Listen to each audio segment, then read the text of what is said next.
This is Family Electric Ghost, and we're live on air with Deborah Heiser.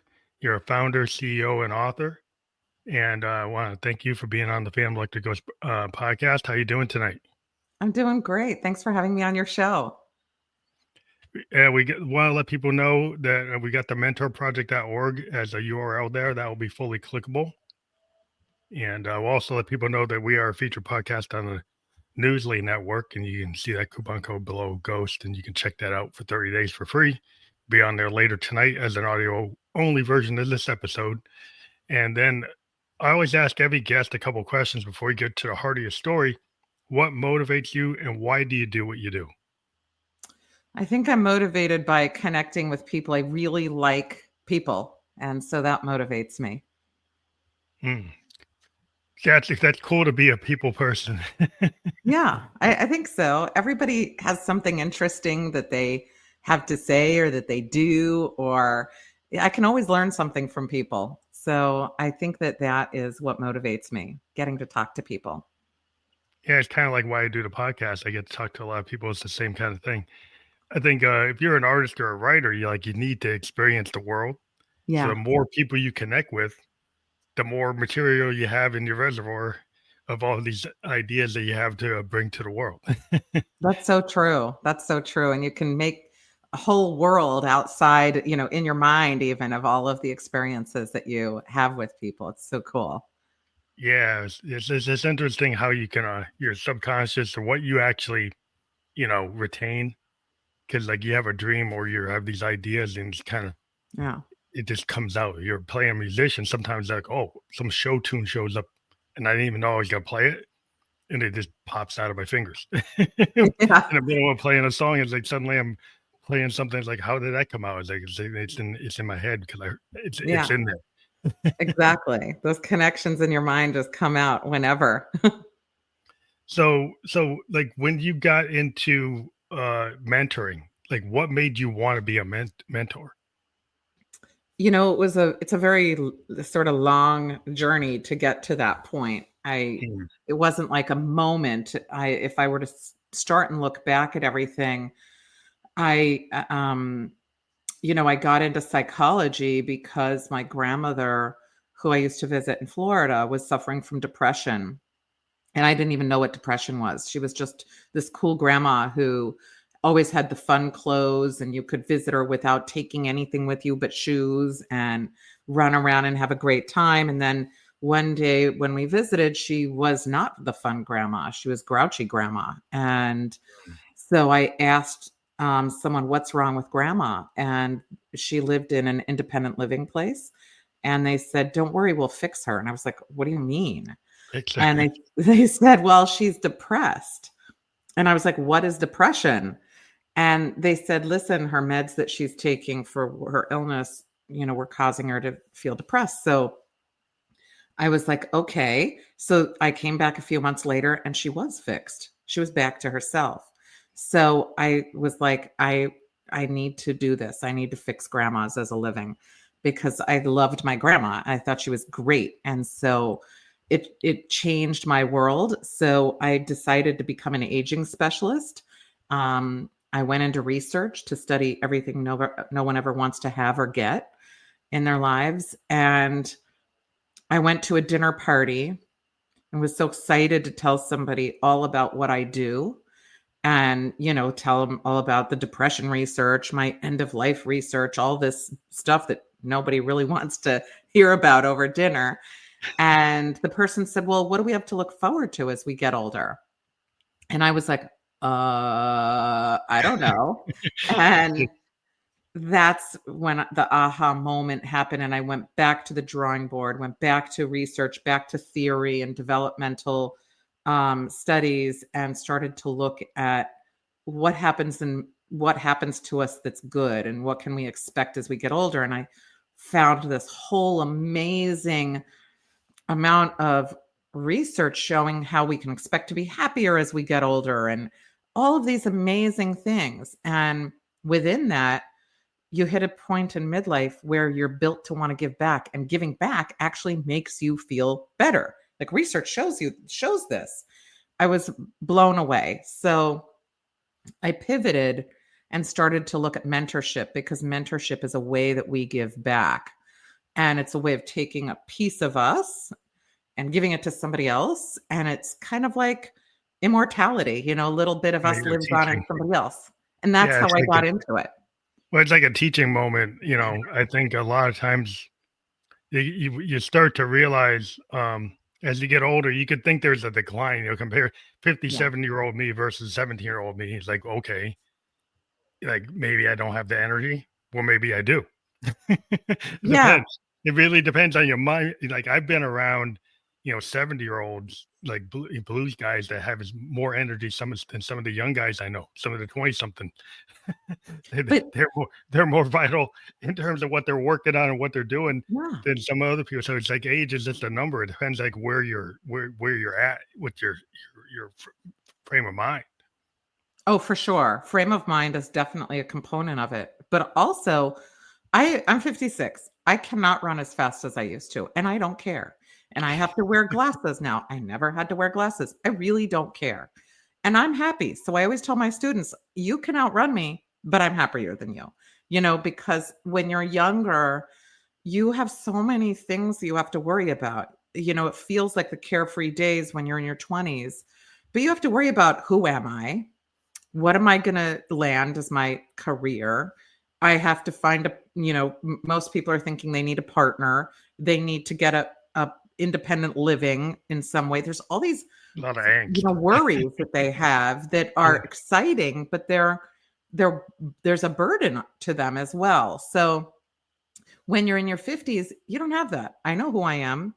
I know what I'm good at. I pursue the things that I'm good at. I know what I'm not so good at, so I don't spend my time in that. I have my close friends. I have my family. So when we're in our midlife, we are freed up to be able to have the time and space to want to give back, to someone else without saying, "Hey, you better pay me or do something for me." We're at this age ready to leave our mark. Yeah, I think it's important to have like have a story to tell. If you think Yeah, about it, like when you if you're trying to leave, like every artist is trying to leave their mark on the world.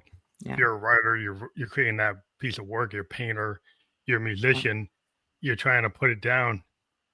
Kind of like I always go back to this. William Blake's one of my favorite poets, but like in his time, he's one of the great romantic poets, but he wasn't known in his time. yeah. But he put all those poems on metal etchings and acid, and they found them in a barn.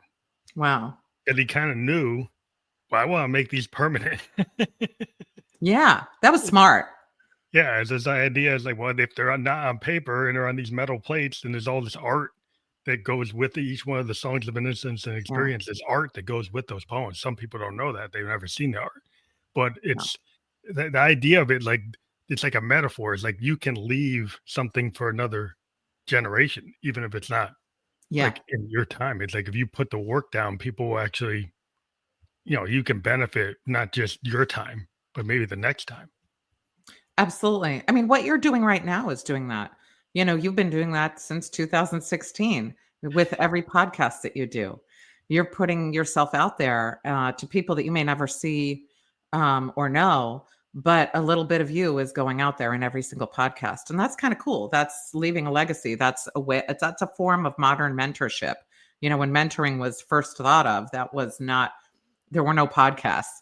And technology has sort of shifted and changed the way that we see the way that we give to others. And so it's kind of cool to see that. So rather than a barn, you're putting your stuff out there for everybody to see now and forever and to Yeah, hear now and into forever. the into the ether of the Yeah. internet. Yeah. Because there's like a lot of that stuff's like permanent. Once it gets on YouTube, it's on in their it's in there, it's Exactly. on there. It's there. Phantom is not a phantom. Yeah. But I think a lot of times people think about retirement and they think about like, oh well, all the things like that you can't do. But a lot of times if you start to open up and it's like, okay, maybe you should give your talents and like you said, mentored some younger people about you're a business person, teach people how to run a business. You're a musician, teach other musicians how to play and how to write, how to put things together, and like you can just kind of pass it, pay it forward. If you start to Yeah. realize that you can pay it forward, and it's just, to me, it's fun to Yeah. realize that you're not at the end. Like there's a lot to do, and I've seen a lot of like older musicians that they still feel like they have a lot to contribute, and you're like, I'm going to keep on playing until I'm not here.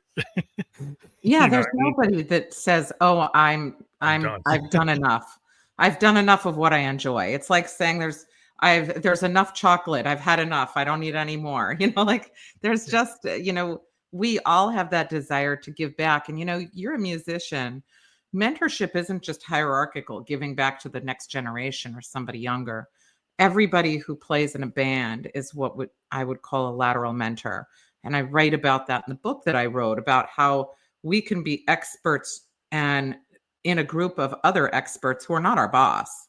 So when you Mhm. sit down in a band and everyone's playing a different instrument and they're all an expert in their own area of music, or if it's in the tech area of music, everybody has their different expertise, but you cannot make a song, or a band cannot operate with just one person.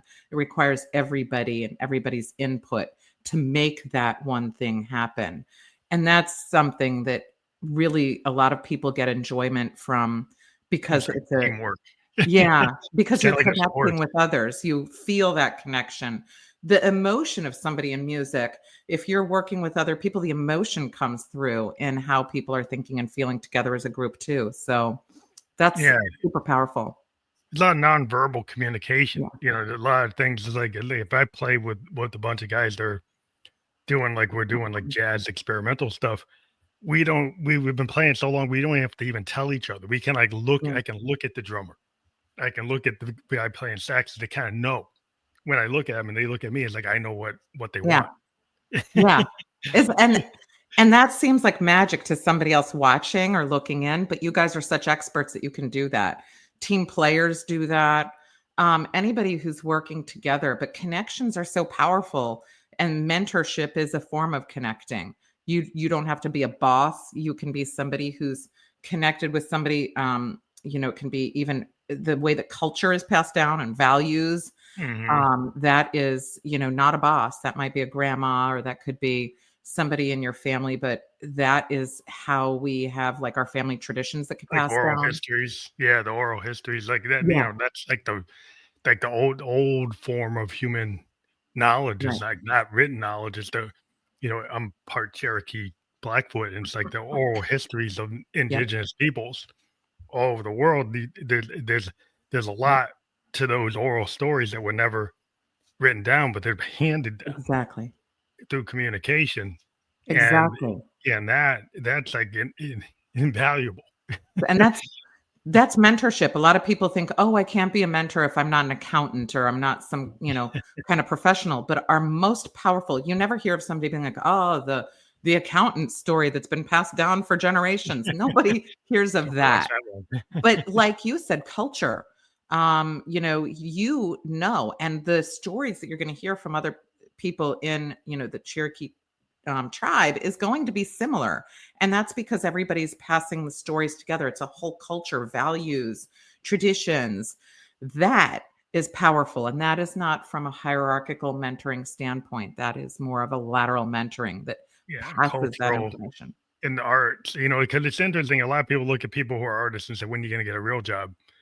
But art is like the foundation of culture, Yes, and the it is. oral histories and the things that people kind of think aren't like, they think the accountant, they think the lawyer, the doctor is worth Hmm. more money, but the culture is like the foundation. It's like the pillar. It's like the Yeah, pillar of the society. But you start to devalue that oral exactly. history or the culture, you're kind of devaluing your own human nature. You're right about that. That's the deepness of it. The arts really has always been everyone in the arts understands this.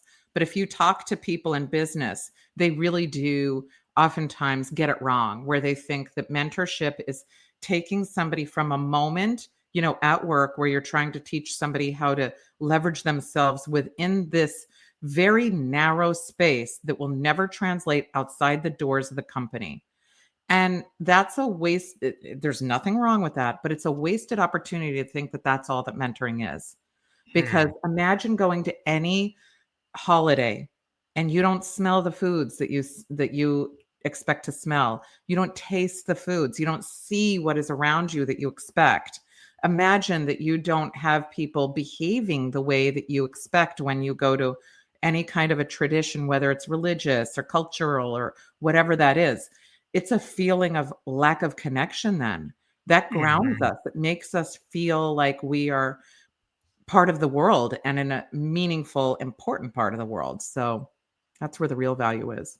Yeah, when you have like a family get together and outing, you have all the generations, the great grandparents, the grandparents, the uncles and aunts, Yeah. and they're all telling these stories. I remember going back to every outing I ever had. It's like the stories old, my aunt saying this, and my uncle Jack saying that. And it's like these, it's just a tradition. And, Yeah. and then you get news stories from the next generation and they're telling their story. Yep. And the storytelling is so connected to like the family structure. Everybody knows that uncle, or they know their aunt, and they know the Yeah. grandmother. They know the like what the family's about. Exactly. But You know the essence of everything. yeah, and I mean, when you get to this world where everybody's talking about AI, and I'm a technologist, so I look at things as tools. Yeah. But I think there's some missteps where people think it can just replace humanity. No. And I was talking to some tech bros. I always call them tech bros, but not to put them down. But they were just like saying, "Well, we can place an actor, we can place an artist, we can place a painter."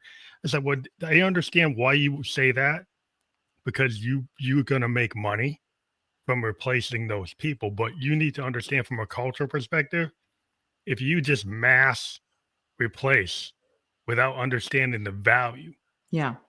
then you're kind of like a bean counter taking away culture." Yeah. It's like having a canvas that's just gesso. You're removing all of the stuff that makes it what it is. We just had a holiday and we have another one coming up. And I, every holiday, make my grandmother's recipes that are handwritten on a card that were probably from her mother. I don't know, but it's in her handwriting. And if I leave anything out of that meal, people are upset. So I had my uncle visit I'm not originally from here, I'm originally from a different state. And my uncle came to visit and he had the dinner at our house. And he said, wow, this is exactly what I grew up with. And that's the kind of thing that, from beginning to end, it was the exact same thing. And that's really powerful. Like the fact that you can go someplace and it locks you back into your past Yeah. and it makes you feel really comforted. Makes So, you feel connected because I think the mhm. problem with some of this technology is it gets you disconnected. Like, if Yes, you don't value your fellow human being and you yes, just think that I can just replace, somebody with a robot, somebody with a chat bot, the thing is that even therapists saying I can have an AI chatbot replace a conversation. Well, therapy to me is like it's your unique insight as a human being to be able to kind of be in the moment and hear somebody and not just go to a machine library yeah, and try to find something that matches. And the problem with AI, it will try to make you happy by giving you a response, but that response is not necessarily right.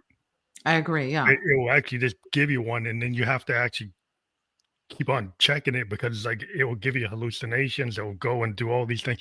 Which it will get unlike old computers. It will give you an answer. It's kind of like, oh, you might just take it. But then you're like, that's kind of suspect if you just take it. yeah. It gives. There's a flatness to video games. You can see characters in video games, and there's a flatness to it. Yeah. You need to No have art like, to it. yeah. Well, there's an actual core to it. So I'm speaking with you and you're real. There's a difference there than if it's an unreal AI bot or if it's an unreal, you know, video game avatar, something like that, that you cannot replace. And that's It's like something. synthetic. It's like that synthetic. Like you kind of start through the what? Why do you call it synthetic? Because it's not the actual real deal. Yeah. But, I remember people saying that, we have now a lot of Zoom meetings, and now people will do therapy over Zoom. Zoom is used for telehealth, all kinds of things. We now get our information from, um, videos that are on YouTube and other places. I don't think that's bad. I think that we're evolving and using these ways that we can connect with others. I wouldn't have connected with you otherwise. Well, We yeah, live in that's different a good places. technology. Yeah. Yeah, so I can still connect with people, but we do need to take it that step further. We're not done. If somebody's going to have a meaningful connection, it can't be just a one-off. There has Mhm. to be that deeper understanding of who you are, who I Deeper am, dive. and that's the important thing. So if you've done 1,200 podcasts, people might be able to have a deeper understanding of who you are because they may have watched you 1,200 times and heard you 1,200 times, but they wouldn't have that from me doing this right here with you. And that's something that, and I don't have that reciprocal, meaningful connection with the other person. And that's what's important to know is that tech is great for being a bridge to something. It's great for getting us to places, but it's not a replacement. It's not a full replacement for mentorship. That's for sure. Yeah, I think the problem is like people love to go with the quick fix, like the magic pill. Yeah. And in our society, with everything that always comes along, it's like, oh, it's magic. It's gonna do this. But you always have to look at things as, as an artist, I'm not gonna use AI to write my song. Right. Uh, there are people that will though. There are people that are doing it. And then it's kind of like when if you're an author and you see somebody do an AI cover of a Yeah. book versus a professional artist. There Yeah. seems to be like a professional artist that actually sat down and talked to the author, had meetings with the author. There's going to be a big difference between what that cover looks like and what the AI cover. Yeah. You're right. And with It's, other theories and other ideas and science and all of those things, we have to really always make sure that we're bringing the human element to things. That's just my thought, though. There needs to be a human element in yeah, and I things. think that's where you need that kind of personal touch. You Yeah. know, they, the people, when you actually are with another human being and you're having a conversation, you're having that sit down, you're in a room with people and you're collaborating like a band. Like if I come in with a band and we're in the studio and we're coming up with some ideas, sometimes we'll just say, hey, let's just kind of let's see what happens if we just put something down. Yeah. And in other situations, you might have a guy that's kind of like an alpha and he writes the whole thing Yeah. and then he dictates the parts to everybody. And Yeah. then it's got to be exactly what he said. And then that's not fun unless Right. you like that. But most of the time, it's not fun. Most of the time, is like if you have a true collaborative effort and the drummer gets to actually put what they feel it needs, and a bass player puts what they feel the bass line should be. That is more of a real, back and forth That's communication. It really feels like, lateral mentoring. It's yeah, taking, if you have a group and you leave out people's expertise, it isn't complete, like you said, and it's not it's as top fun. down. Yeah, Yeah. yeah, yeah. It usually runs in business too. If you get people who are kind of top down, they just, I don't listen to anything from the floor. Because Right. you didn't go to Carnegie Mellon, you're not an engineer. So if somebody on the floor says, "Well, this could be better," it's like, "Well, you're not an engineer," and then they just push it down. Versus an organization that takes the information from people on the floor saying, "Hey, this could be better. I actually work with this all day. I think it could be better in this way." If you listen to that feedback, then there's more respect, and then people feel more a part of it. I So think people who are artists and who play music and who understand that, it's the connections with others and the other viewpoints of others that make something richer and deeper. That's intuitive, I think, in art. And I really love being able to have this conversation with you because very few artists, I have talked to very few artists about this. And, my dad was an artist, and he was able to give me a lot of the wisdom that I have, about how you connect to others, how you should ask others for help. You're not a burden to them. Like if you're in music and you say, hey, tell me the idea about this, no one's going to be like, what are you asking me for? And, so he really told me that no one's going to say, hey, I'm not going to answer you or help you out. People are built to want to do that.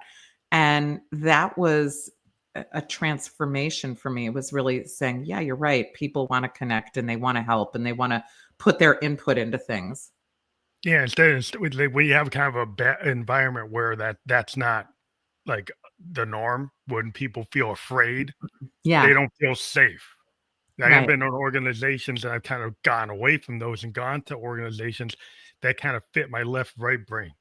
Mm-hmm. Like I tend to want to be able to do this the same way I do my music. I want to be able to do my software design. So if I'm in Yeah. an organization that actually listens and allows me to stretch Yeah. out, then I'll go in more of a small business startup mindset rather than corporate kind of in the box.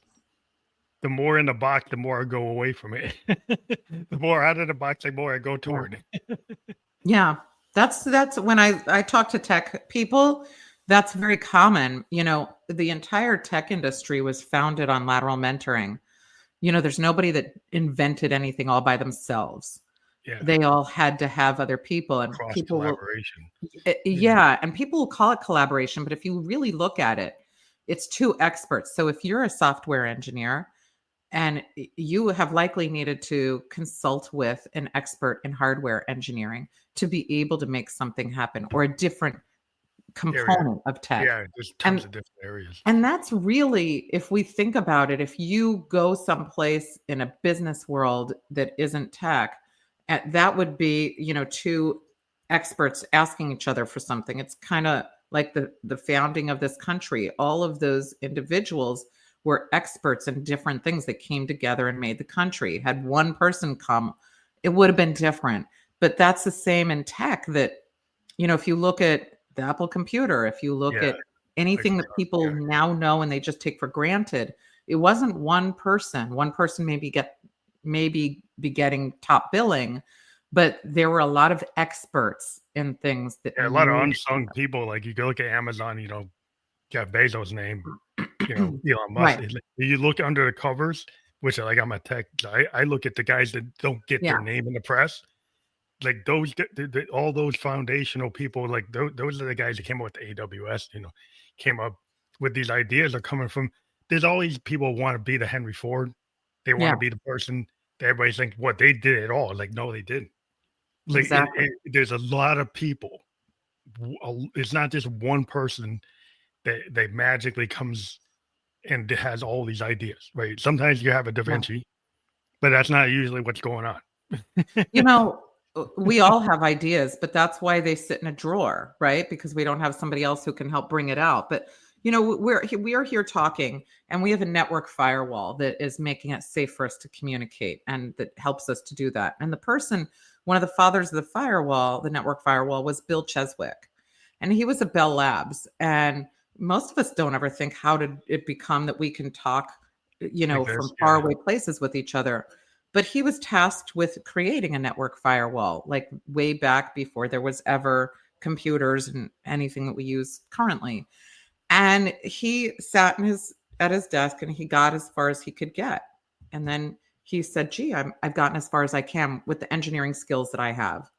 And you're top notch if you're at Bell Labs. It's not like you're a slouch, right? Yeah. So it wasn't like, it was like, oh, well. So what he did was he took himself in his wheelie chair from his desk and wheelied himself down the hall to Steve Bellovin's desk and he said, Steve, I know you know a different kind of engineering than I do. Can you teach it to me so that I can try to solve this problem that I have for work called the network firewall? And Steve had he didn't have any part of that job, but he was a nice guy. And he was like, I want to help out Bill.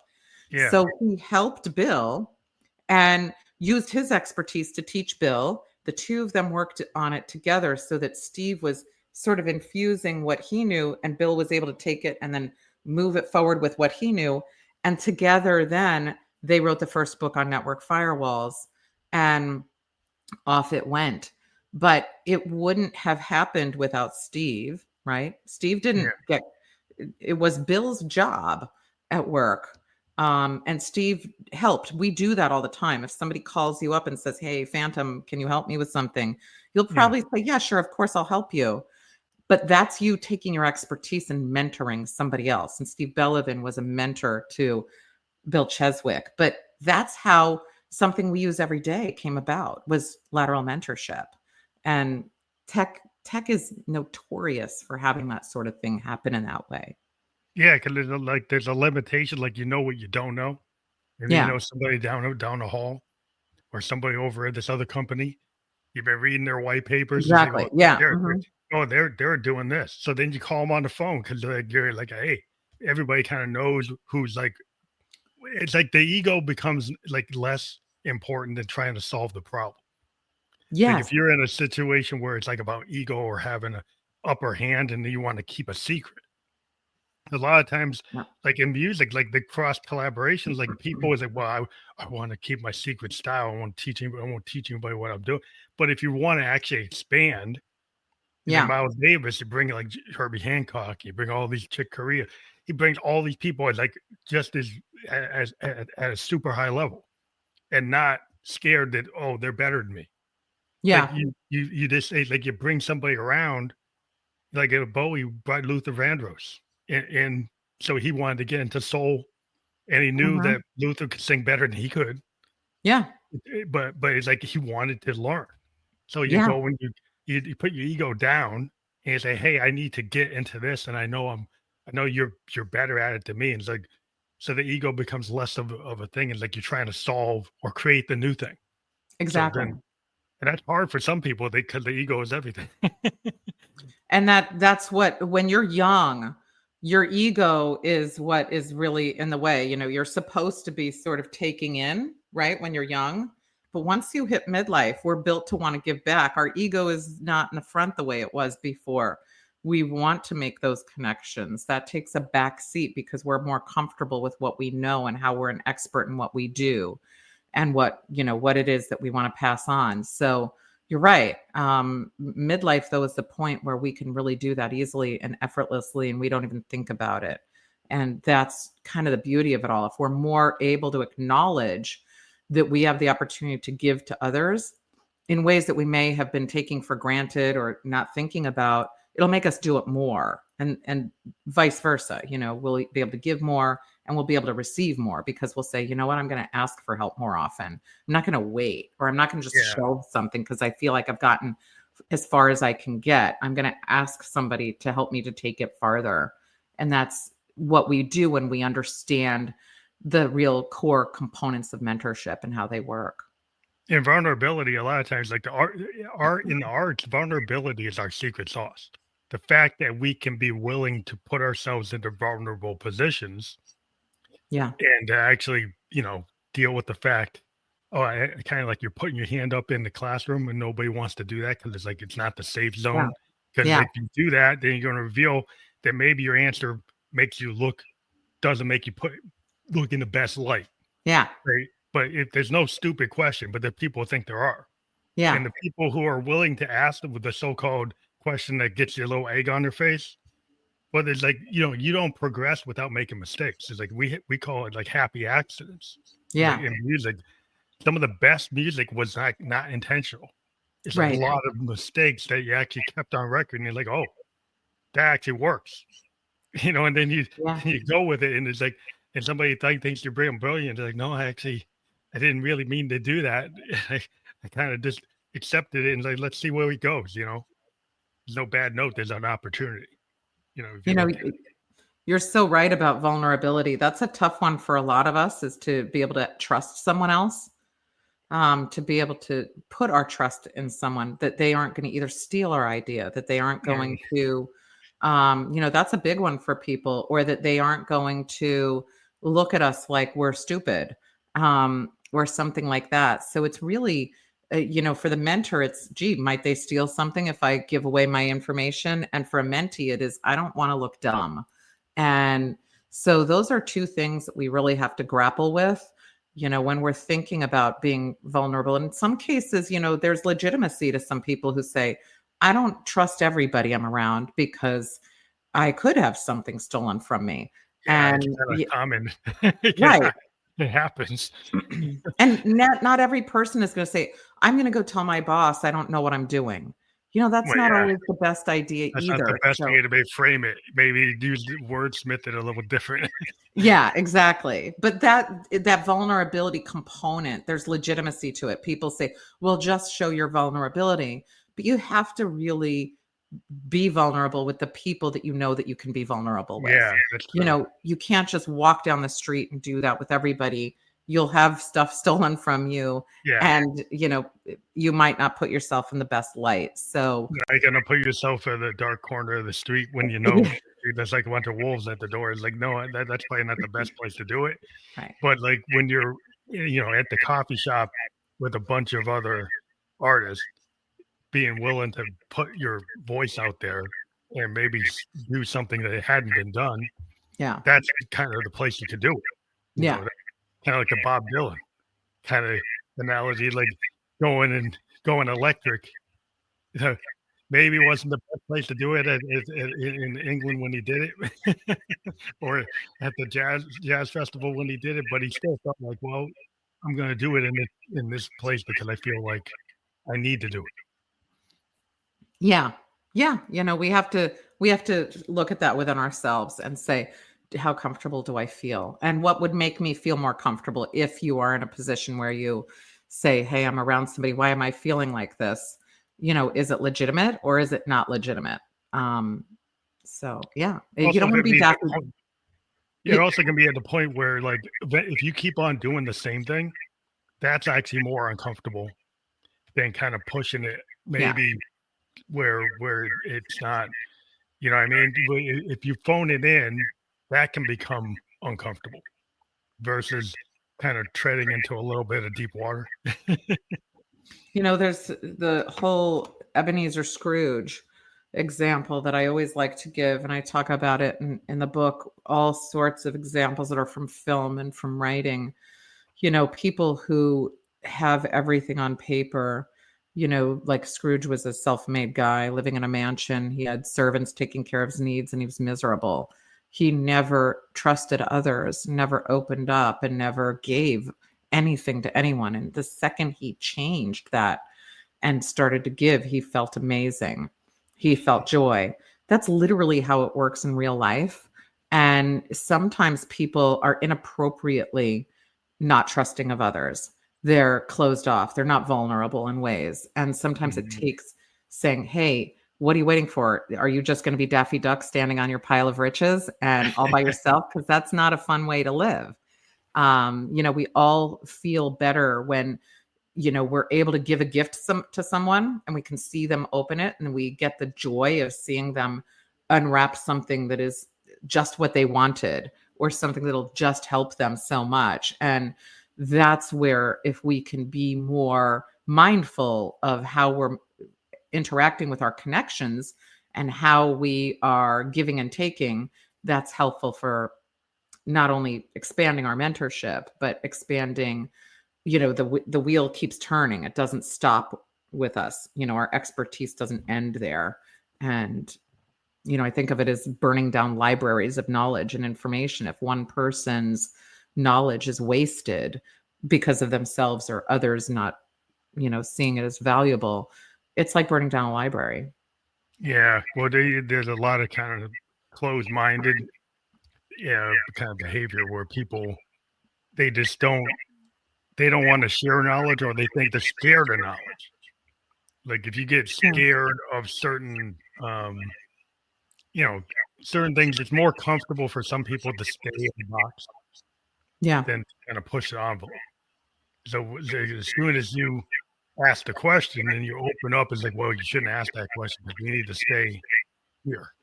Because if we ask that question, we're going to get booed out of the tribe.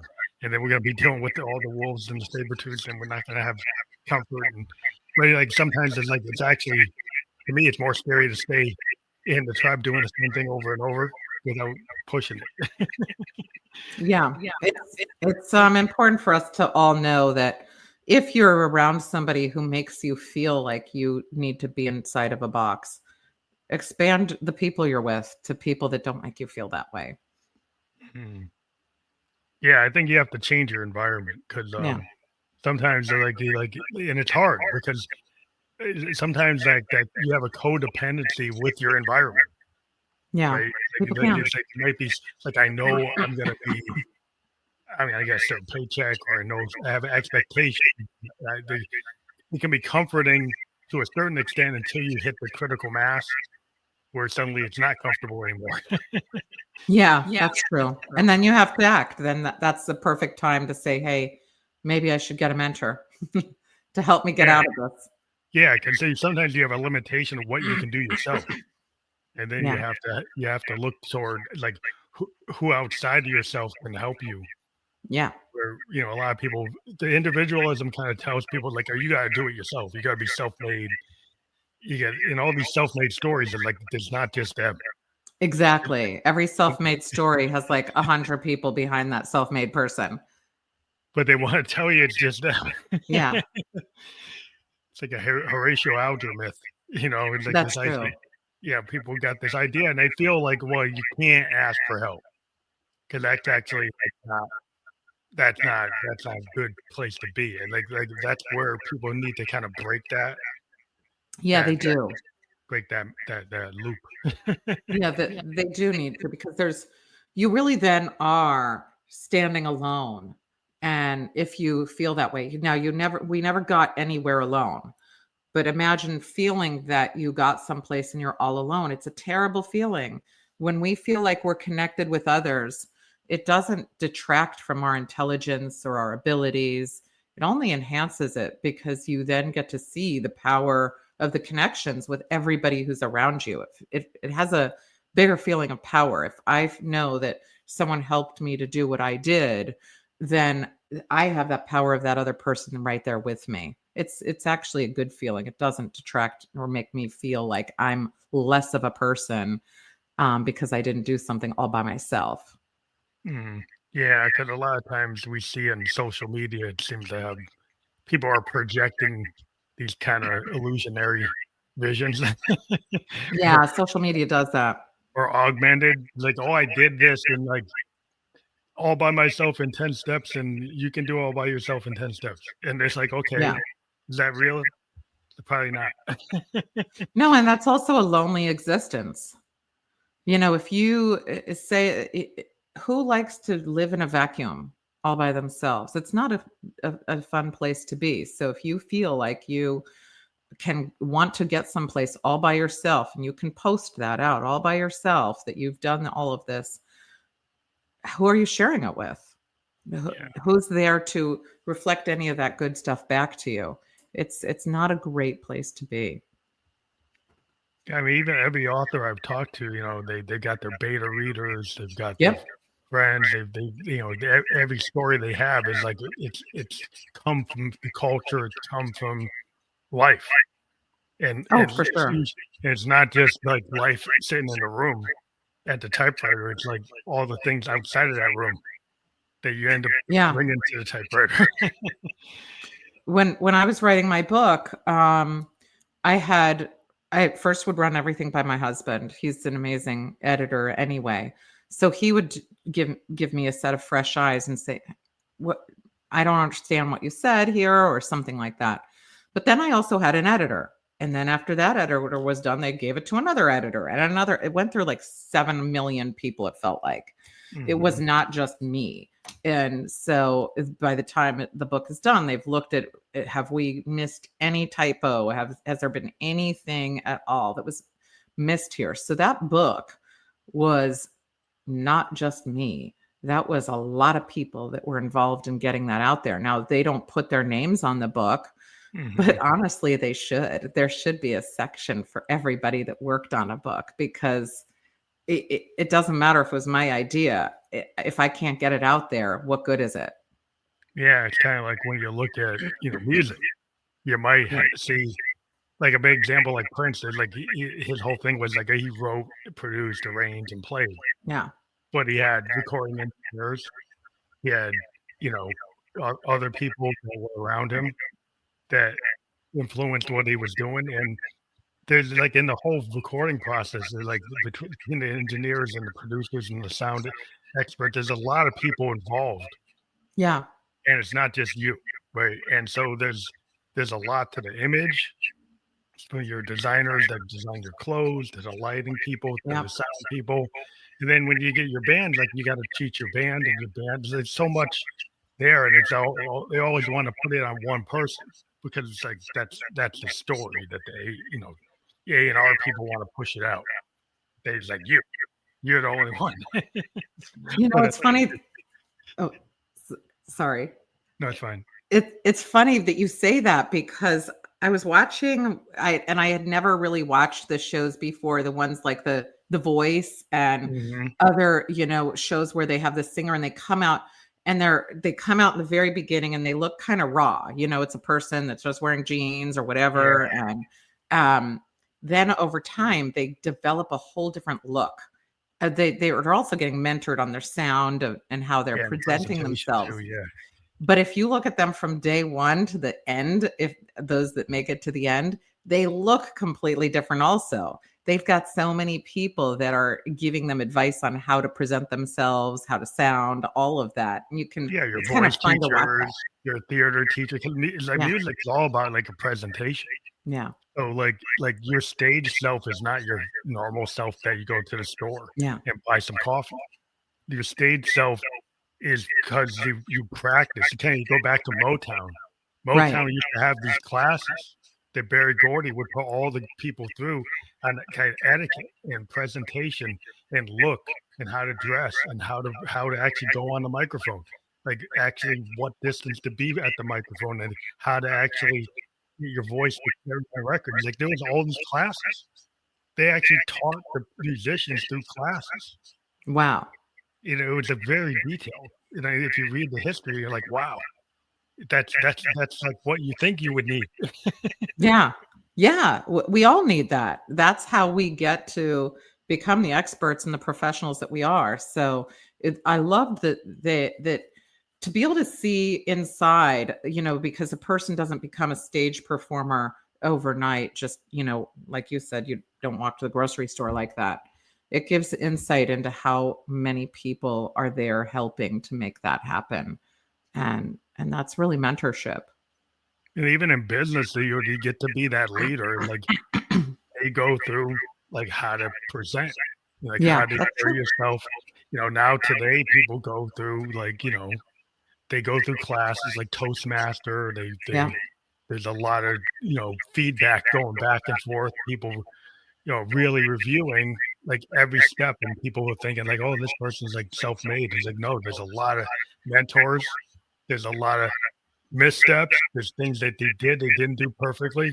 They're happy accidents, like, starts and stops. It's like everything is like a big journey. It's like a 10,000 hours that an athlete, right? And they're doing that, whatever their 3-point shot. And they're days and days, different angles to get it. But when they're under pressure, it's just automatic. It looks like, oh, they just know how to do it, but they put the work in. It's like, and they had a coach that probably showed them different things, and they had other people that challenged them to get them to be able to do it under pressure. So he's like, it's the practice, it's the work. Yeah, absolutely. And we're kind of taught today that's like, oh, you're just individual. Individualism is so, being an artist, are kind of like, there's individualism, you have your voice, but then there's community, and there's history.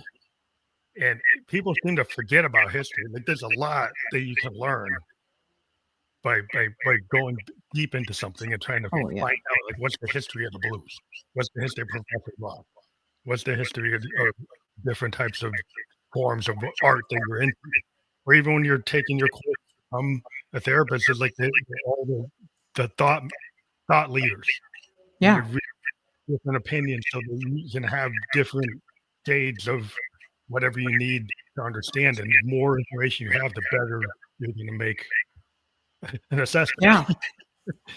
Yeah, absolutely. You brought up a good point. You talked about how, we're we're very much taught to be individuals, and that's not always the case. You're around the same age as me, and we had a lot of community engagement that we were expected to do when I was in high school. You know, right around the time that I was in high school is when they got rid of candy stripers and other people who went out to hospitals to volunteer. But we had a component in our high school where you needed to do volunteer work in the community in some way.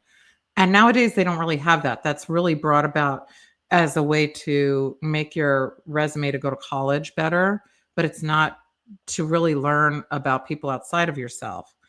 And I've noticed over time that there was this real desire to build a brand for yourself as opposed to saying, how do I connect with others around me? And that really stunts how do you get people. part of the community? Like we lost the civic connection to the community.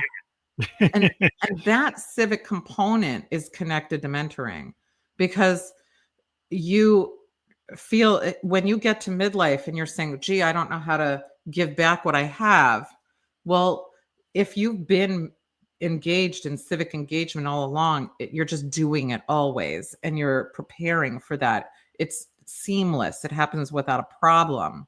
But now, you know, I'm seeing that people have a harder time understanding some of the concepts. They'll be like, well, what can I get out of volunteering? How can I make volunteering work for me? Well, that's not the point of volunteering. Like the Wall Street point of view. Yeah, there's a reciprocal sort of thing where there's an expectation of something for yourself. And that's the exact opposite of what civic engagement is all about. And so civic engagement is putting yourself out and seeing that you're just a person in the world, and there's a whole world there, and it makes you feel like you can connect with the world. If you are working on a brand for like 20 years and just yourself, you then have to say, oh my goodness, now I'm looking around and the world is so big and it's intimidating, and how do I interact in the world? And that's harder for us when we've lived like that. Yeah, if you haven't done the work to actually be connected. Yeah. I think a lot of people have gotten disconnected just because they kind of given like maybe the wrong. And social media is not civic engagement. That is not true connection. It's when you're actually going and you're helping somebody. You know, if you went in and you were helping somebody in your community at your house of worship, or, you know, if you were out helping people to vote, or helping people to, you know, who are in hospitals or other places, that is saying, I'm taking myself out of the equation in some respect and trying to focus on somebody else.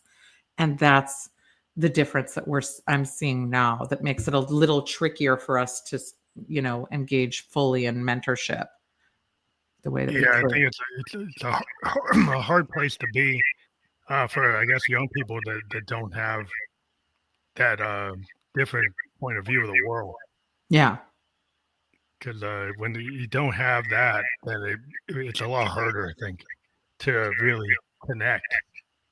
Where you try to get people to be more involved in more things, like music. You know, when you're in a band or an orchestra, if you're in a sports team, you can learn about, like, it's not just you. It's like the whole. But if you don't get part of that, you have to find other ways to get to that. Yeah. Exactly. So that's some of the, you know, a person, if they're feeling like, gee, I'm not quite sure how to connect in that way, you're not alone.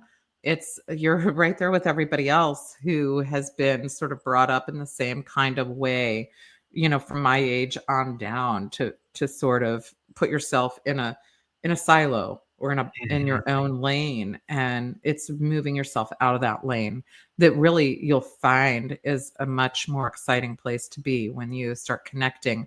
I'm terrible at social media because I don't get any gratification out of it. It feels empty to me because I'm not really connecting with a person. I'm connecting with things that aren't alive or real. Yeah. And so if a person has only come across knowing how to connect in that way, it can be tricky to be able to know how that good feeling of a natural connection can make you feel, because you're expecting, a like or a thumbs up or something that is out there that makes you feel externally gratified to occur, that is not intrinsic like you get with the gratification of a natural connection. Yeah, the in-person connection is so much more gratifying than the algorithm saying, "Oh, I got 1,000 views and 1,000 likes and thumbs ups," and is that the same as actually having that deep conversation that I go have with some musician and we just start talking about like, oh, some Sun Ra album, we get lost in it, we talk about it for 2 hours, and Yeah. we're not trying to gain anything. We're just having a conversation. Sometimes you have a conversation and the point wasn't that you were going to gain anything other than this is a cool conversation to have with this person. Yeah. I mean, we Yeah. can have that in a tech way. We can connect with people in that way. It's just different if it's, on LinkedIn or Facebook or YouTube. It's different than it is if I'm having an actual conversation with you. I now Yeah. know you a little better, right? Because I get to ask questions that help me to clarify what you're saying, or to say, yeah, I agree with you on that. There's a connection there that we're able to work with as we have a conversation. Yeah, I think people have to learn how to, get back into the world. Maybe the pandemic got us into these kind of closed off I don't connections. know. I see it a little differently. I feel much more connected after the pandemic. Oh, wow. I met people all around the world, and it is in this kind of way. But some I got to meet in person, and others I would have never met otherwise. But it moved me from social media as like seeing how people are, to actually I get on Zoom all the time, and I'm able Yeah, to yeah, meet with different tech. people, and I feel so connected that way. Um, is it better to be connected in person? Some people I get to meet in person, but I'll take what I have over not having it at all. Yeah, I would say, what I've been able to do with the podcast, the thousands of episodes, just the people all over the world I've been able to connect with, Yeah. and I had lived in Tokyo and I had traveled before the pandemic. Um, but I actually been able to reach more people than even when I was traveling. So, Yeah. so it's like the tech is cool in that way, and it's like the Zoom kind of the StreamYards, these new tech ways of talking in real time Yeah. are so vital, at least for what I do as a podcaster. But even when I'm working with people, sometimes I've worked with bands and we've done like kind of Zoom collaborations on songs That's where we cool. be able to talk to somebody in the West Coast or somebody in Tokyo or somebody in like Norway or Netherlands, and you can actually work on something that you couldn't. You would have had to fly there, they would have to fly to you, and then you can actually, you're in your studio, they're in their studio, you're sending files, you're real time talking to each other. And it's like, wow, we can actually do something that we never thought we could do. Right. Yeah, exactly. Exactly. That's a cool thing. That's a positive thing. That's how I love to use tech for that, because I think Yeah. That's a that's a great good way example. of kind of mentoring each other. You know, as you said, the kind of lateral thing that happens. Yeah. Yeah, and it's all about none of this would can happen without connections. So, you've done like 1,200 podcasts. That's 1,200 conversations that you've had with people, 1,200 people that you've connected with. That's pretty amazing. That's all tech related. That's all an advancement, because you're able to see people and talk with them in real time. That I think is amazing that we have that ability. I mean, you probably are in continuous conversation with some of those people, and Yeah, that's pretty cool. yeah. It ends up being like a Rolodex. Yes. Yes. Like I get opportunities all the time where people, ping me and say, "Hey, I talked to you back in this time, or 3 months ago, or 2 years ago, Yeah. and you want to do this, or this person would probably want to talk to you."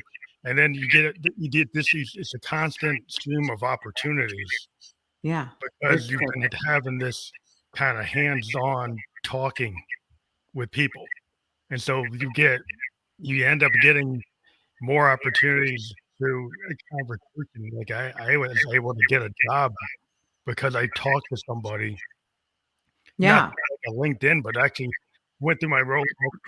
Yeah. You need somebody because I've talked so much. I felt confident enough to do that. Some people don't feel Yes. I've got to go through the system. You can But be vulnerable. yeah, but it's harder to actually get on the phone and call somebody. Yes, exactly. You know a Or little bit about them. You know that you can trust them. yeah, Exactly. It becomes like a spider web in a way where you have all of these connections that are interconnected all over the place, but they all come back to you, you know. So you might have 1,200 people that are all over the place, but those connections, you're at the center of it, which is like yeah, pretty darn amazing. and it spawns like other people talking to each other. I've actually had Yeah. people collaborate because they saw somebody here, and then they That's went cool. and talked to them, and then they actually worked on something. That That's to very me is cool. like that to me is like that's the point. Yeah. I always wanted to get other artists or other creative people kind of have this collective Yeah. and like a musical collective, and people kind of bounce things like, oh, I'll work with this band, or I'll go work with this painter, or I'll go work with this actor, and we'll Yeah. go work on something. And that's the whole point, is like get people with like-minded creativity to like see Mhm. that, oh, there is a permission structure. Go talk to them, Yeah. and maybe Yeah. you can actually do something together. Yeah. Absolutely. No, Like, that's exactly how it works. It's so cool. yeah, I think like that's what we've been talking about today. Like, and it always goes by quicker than I ever imagined. Like, we already hit the hour, but we do Right. have your mentorproject.org there, and we hadn't talked about it. If people click on that, is that how they connect with you? Yeah, that you can find out more about the Mentor Project there. You know, we offer free mentoring to students around the world from world-class experts. And so you can check it out. I'm on there as well. You can reach me at deborahheiser.com, and you can find my book, The Mentorship Edge, anywhere you buy books. That's awesome, and that's fully clickable. Um, in the podcast description, we were just live on YouTube, Twitch, and Facebook. And so that mentorproject.org will be clickable. You'll be able to go right through it on that. And we'll be on all the major podcast platforms where you can listen to or watch a podcast by tomorrow. Wonderful. Thank Thank you you. for having me on your show today, Phantom. Always a great. I like what you're doing. Paying it forward is always cool. Thanks. I'm a big supporter of that type of work. So thank you for being on the show, and keep on doing what you're doing. Thank you. Have a good night. You too.